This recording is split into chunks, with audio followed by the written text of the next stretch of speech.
And we move on to our next presentation, and we have with us teachers of teacher and who has taught so many of us, Dr. Harsh Kumar sir. We are indeed so much thankful to him for his acceptance despite his busy schedule. He was also involved in AIOAS program.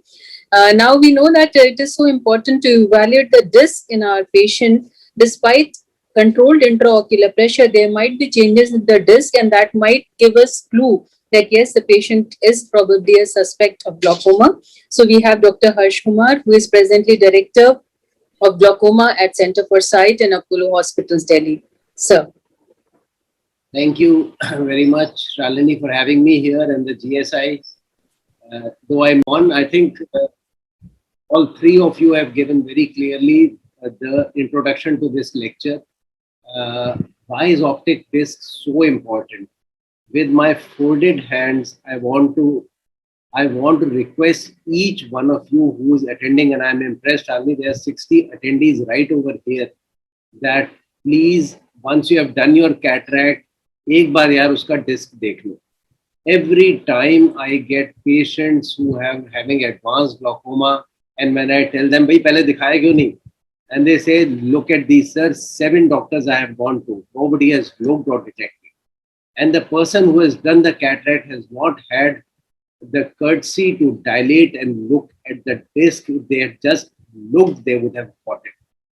Why is it an important marker? Because 30 to 50% of the patients will have normal IOP at the first visit, and Shweta may teach you everything. But at that visit, the IOP may have been normal. So what will you do? And perimetry, oh my God, it is a very difficult test to do, you all know. The first time there will be very few people who will do it correctly, then you're holding your head whether it is actually accurate or not.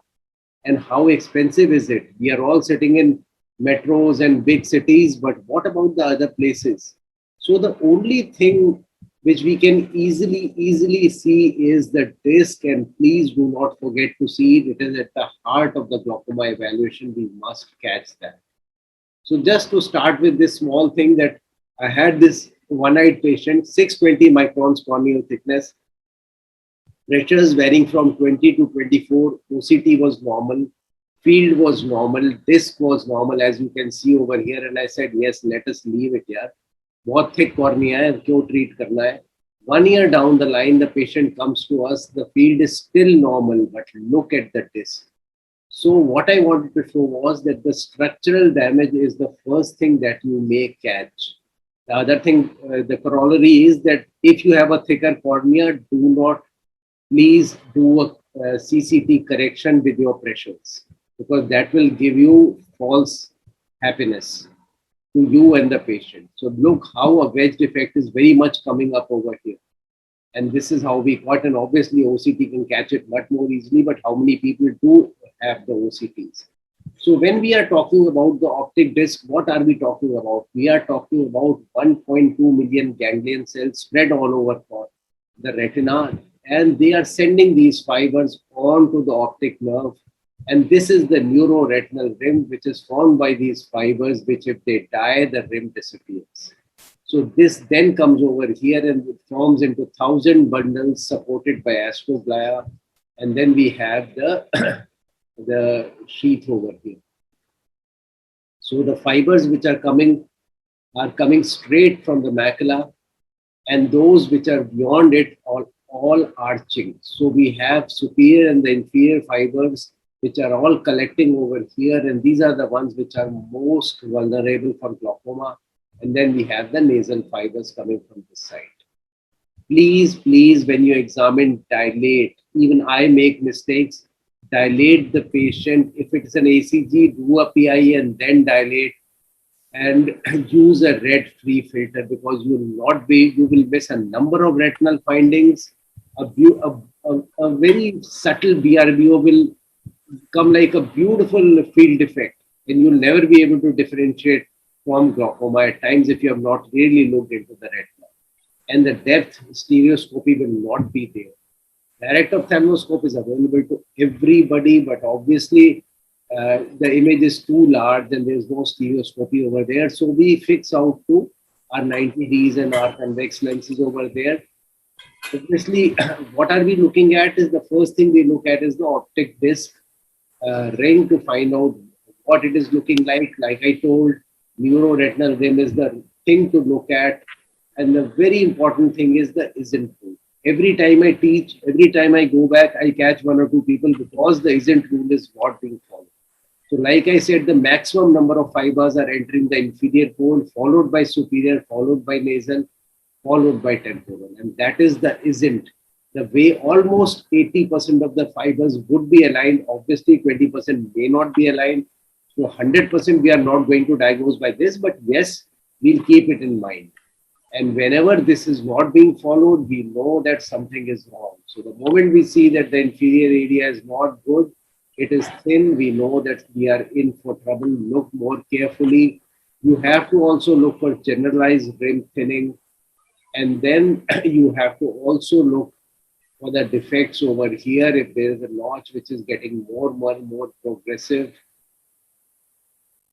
why the inferior and the superior poles are more affected? Obviously, the fibers which are lying in those areas, they are larger fibers, and the connective tissue surrounding them is thinner. And that is why these are when the moment we have a slightest pressure, they are more likely to get affected. And that is why the superior field corroborating with the inferior damage is the commonest. This is given by DDLS score, which is given by Spaeth et al., which is to be remembered only if you are a PG and a DNB and you have to give an exam. Somebody may ask and you may mug up this thing, what it is, rim by disc ratio, which will tell you exactly how much the damage is. So that those scales can be mugged up by a PG. Then obviously the most important thing that I showed you was the retinal nerve fiber layer. Please, again, you have to use the red free light or the green light. Look at the striations in the brightness, and it could be a diffuse loss. But the loss could also occur not only in glaucoma, but in BRBO, NAIO, and localized retinitis can also give rise to RNFL defects. Remember that. So you can have nice white striations, and you know that we are in the normal path. But then, if the moment you see these kind of wedge defects, you know that the fibers are gone from there. That is a good, yeah. Kritika, we'll be grateful if you can mute yourself, Kritika. Okay. So, again, if there's a diffuse loss, what will happen is that the vessels will stand out because the fibers surrounding them are gone. And the smaller vessels will be seeming to dip in the area of the RNFL defect. So diffuse loss can be caught by those areas. Examining the peripapillary atrophy may not be so important, but yes, it is a part and parcel, and wherever the peripapillary atrophy is, usually the field defects will corroborate with that also. And mostly it is the beta zone which is surrounding the thing, the disc, where there's a total atrophy of the retinal pigment epithelium and choriocapillaries, where large choroidal vessels become visible. That is the area which is important. The alpha zones are not increased. The disc hemorrhage is again very important for us to see. More common in NTG. And wherever the disc hemorrhage is, invariably you will later see a wedge defect near about that area.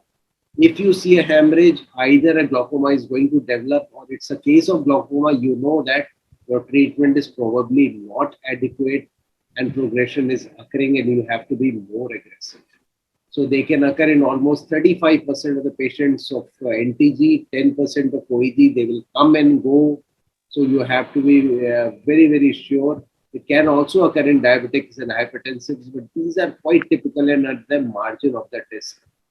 And the hypothesis is that there is a rapid deterioration of the rim tissue and they lose that astroglial support, and because of that, the microvasculature turns to kink and bleed. Checking the color is also very important. So you have to be sure that you are taking a photograph in a proper exposure. Red free, that is why sometimes tells you very nicely what is going on, because we want to know whether there's more pallor than the cup. Because in glaucoma, the cup will be more than the pallor, but if there is pallor greater than the cup, it's a non-glaucomatous defect, which may sometimes be more important to catch, because you may be sitting on a brain tumor which you may be able to catch and save a patient's life. Please always assess the optic disc size. Smaller discs are less than 1.4 millimeter. Here you are likely to miss defects. And as a matter of fact, larger disc greater than 2 millimeter, everybody will see a cup and keep referring it as glaucoma when it is actually not glaucoma. So how do you see the size? The Bell-Shannon 5-degree spot will be almost equivalent, but the similar thing is you make him sit on a slit lamp.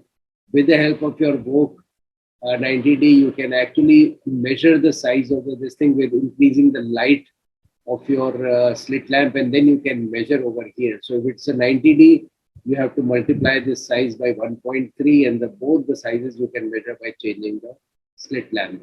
Remember, a large cup can be physiological or a myopic cup. So whenever I show a photograph like this, people start commenting right, left, and center. So they say, yes, there is an asymmetry. What they do not see is that the RNFL is beautiful striations are there. The isn't rule is being followed. There's no hemorrhage. There's no wedge defect. And you, obviously, the asymmetry we have been taught is important, but look, and again, the same thing, the asymmetry is so prominent. But if you look at the size of the disc, you can see that the left is larger. So they will do the field effect. They'll waste money in doing that, which is normal. You do OCT, is turning out to be normal, but shows you that while the right was 2.6, left is 3.28. The area is much larger in the left. And that is why the larger cup for that. Every day I get young children refer to me, "Arey sir, glaucoma ho gaya, glaucoma ho gaya." Sab rona dhona macha hua hai. And the moment you see, the first thing you should do is make the father sit down or the mother sit down, and you realize they are having same kind of things. So that is the first thing that you have to see to really realize that the large cup could be physiological. It may be running in the families, or it could just be a myopia. Have to look at the vascular things also. So if there's a deep cup, you'll get the bearing. If the fibers are dying over here, you will have a bearing of the circumlinear vessels. These vessels are lying on the NRR, but now it is dead here. So that's a hint for you. Again, overpass cupping tell you the same kind of story. Important to remember that the cells which are lying in the periphery will give the axons to the periphery of the optic nerve. And why is it important is that depending on where the pressure is, you will see these kind of scotomas.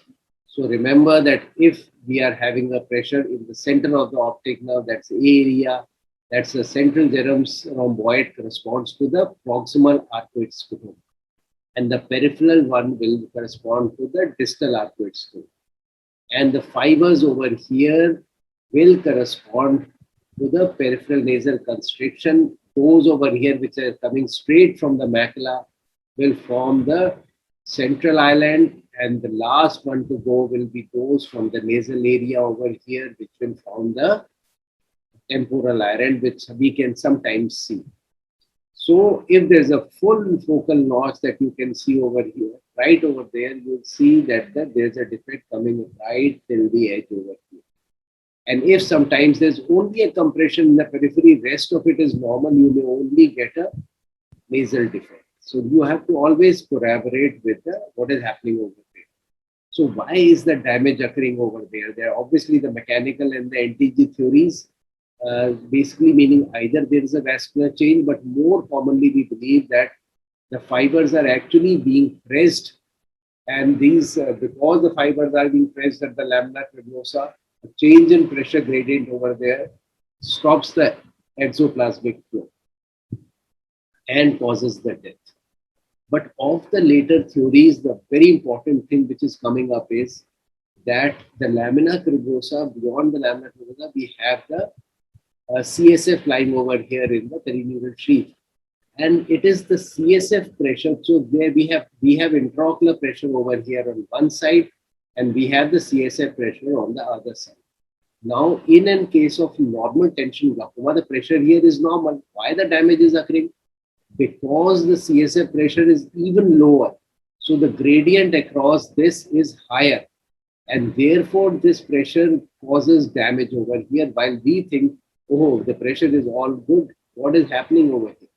Similarly, with ocular hypertension, you will have seen patients with 26 pressure, absolutely normal. And now we realize these ocular hypertensive have a high CSF pressure. So this is being balanced, and the gradient at the lamina cribrosa is not being formed. It is perfectly stable. So we are in the process of now trying to recognize the CSF pressure is one of the major factors which is affecting our nerves. And you must look at the differential. Is it an optic disc coloboma? Is it a morning glory syndrome, which will obviously be related to other transphenoidal and then cephalocele and other CVS abnormalities. So the moment you see something like this, please check on the neurology part as well. Myopic discs are always a killer. So many myopes get operated for glaucoma. These are large discs, shallow cup, tilted often, fibers are stretched and horribly displaced. And so many a times, if you are not able to make out, and there will be retinal changes because of high myopia. So even the fields, you are not sure whether it is glaucoma or it is due to the retinal changes. So in these cases, it is very important to check for the family history, for intraocular pressure and the progression. There could be a pit over here, and pit and coloma pretty much are the same things inferior-temporally, basically because of the incomplete closure of the optic fissure. So these are important things. Again, tilted disc. You can see many tilted discs. They'll give you a nice field effect. But important thing to remember is if it is a congenital tilted disc, many of these patients will have color defects. Now, if that is the situation, this patient will remain stable. There's no need to treat. So again, in these kind of situations, be careful, check for the family history, check repeatedly for pressures and progression before you decide that we must treat them. Again, if it is a pale disc, be very careful. There is one paper by Dr. Ramanjeet. It could be angle closure glaucoma. So go back to your gonioscopy. These discs of angle closure glaucoma have lesser cups and they are more pale. So be careful. Plus, it could be neuritis. It could be ischemic, granulomatous, toxic. There could have been irradiation. Go back to the history. Or there could be compression, and that is something which you must detect. So again, what are we looking at over here? This seems fine. Actually, I have put all these so that there were some hot seaters in our eye focus, etc. And we used to ask them these questions, and they can probably detect that yes, the rim over here is missing. If the superior rim is missing, there will be an inferior defect over here. And again, this is absolutely normal, which I have shown before with the normal fields, superior defect, focal notching and a complete notching resulting in an inferior field defect. And again, a normal disc which goes on to form the wedge that I had shown in the first instance. So the take-home message is please dilate the patient, check for the size of the disc, check for the neuroretinal rim. Remember the ISINT rule. Look if there are any disc hemorrhages. Look for the wedge defects in a green-free light, red-free light. Correlate with the field defects. Look for asymmetry. Look for pallor. Make sure you're not dealing with a neurological problem. Document serially. I have seen people do it just with their pen and pencil, and so beautifully they've marked out that yes, there is a potential. Because the disc is telling you, save me, please. Thank you very much. Thank you so much, sir, for an amazing presentation, as was expected by all of us. And it is very important for residents to realize that we need to have our own 90D lens and the gonioscope, and never forget to document your finding. As sir showed very nicely that even if you don't have optic disc photography, still you can document your findings nicely with the help of pen and paper.